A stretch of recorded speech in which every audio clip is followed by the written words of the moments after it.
Welcome to the Deep Dive. Today, we're unpacking something pretty fundamental, actually. It's Jeff Bezos's bottleneck principle. Right. It's this relentless focus on identifying and, well, eliminating constraints. It's really core to how Amazon grew so explosively. And it's not entirely original to Bezos, is it? No, not at all. It's deeply rooted in the theory of constraints, TOC, from Goldratt's book, The Goal. Think of a chain, it's only ever as strong as its weakest link. That's the essence. Got it. So our mission here is to figure out how this idea really shaped Amazon, and maybe more importantly, how you can take this principle and apply it yourself for work, for life, for learning faster. Exactly. Goldratt's TOC, it's about finding that one thing, slowing the whole system down the bottleneck. Then there's this 5-step cycle.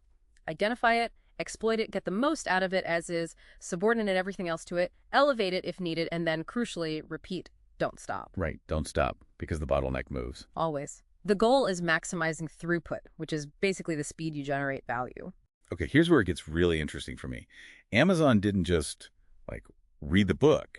They wove this into their actual culture, didn't they? Oh, absolutely. Take the day one mentality. That's basically Goldratt's repeat the process step, but turned into this relentless institutional urgency. Yeah, Bezos' quote is pretty stark. Day 2 is stasis, followed by irrelevance, decline, death. So it's always day 1. And then there's a customer obsession. That tells them which constraints matter most. If it causes friction for the customer, that's the bottleneck, period. Okay, so customer focus finds the bottleneck, but elevating it, like building massive fulfillment centers or AWS, takes huge investment. How did they justify that, especially early on?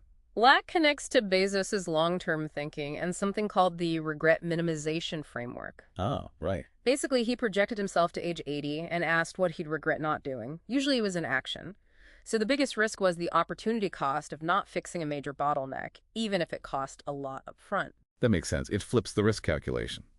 So they translated these big ideas into practical tools, mechanisms. Exactly. Mechanisms like 2 pizza teams, small teams, under 10 people usually. Why?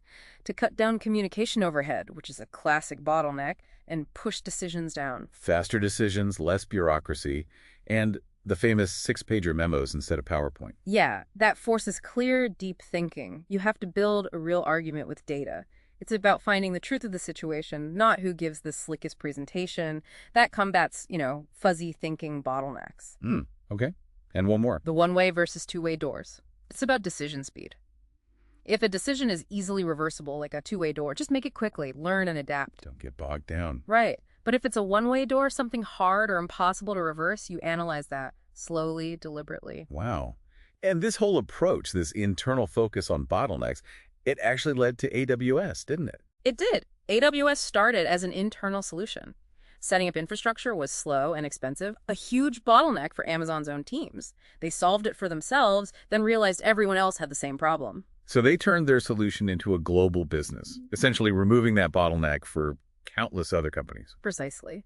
But there's another side to this coin, this ruthless optimization. That can have a significant human cost. Yeah, you hear descriptions like purposeful Darwinism, intense competition, stack ranking. Right. And the data, well, it reflects some of that pressure. Studies have shown Amazon warehouse workers with injury rates significantly higher than the industry average, double in some cases. And the turnover rates, sometimes over 100% annually in certain fulfillment centers. It's led to criticism, calling it a sort of disposable worker model. It definitely raises a tough question. Can that relentless mechanical efficiency sometimes, stifle the very creativity and innovation it's supposed to enable? Does it squeeze out the space for wandering, for psychological safety? That's a crucial tension. So let's bring it back to the listener. How can you actually use this bottleneck principle, maybe without the Darwinian side effects? Well, start simple. Visualize your own workflow.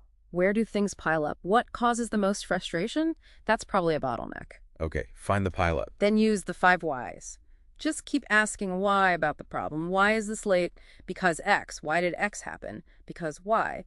Keep going until you hit the root cause, not just the symptom. Like peeling an onion? What about something concrete like email, that it feels like a bottleneck for everyone? Absolutely. Think of your inbox as a queue. Apply bottleneck thinking. Batch process similar emails together. Set up filters that's like subordinating less important work. Automate replies or sorting where you can. You're trying to increase your personal throughput of focused work. Or meetings.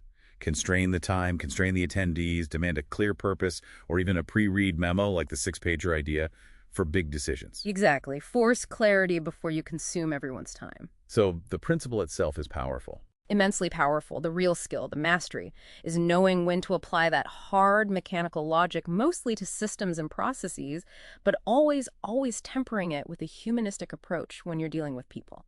That feels like the key balance. Okay, a final thought for you listening. How can you clear the path for your own growth, fix your own bottlenecks, without consuming the very energy or the people you need to actually walk that path?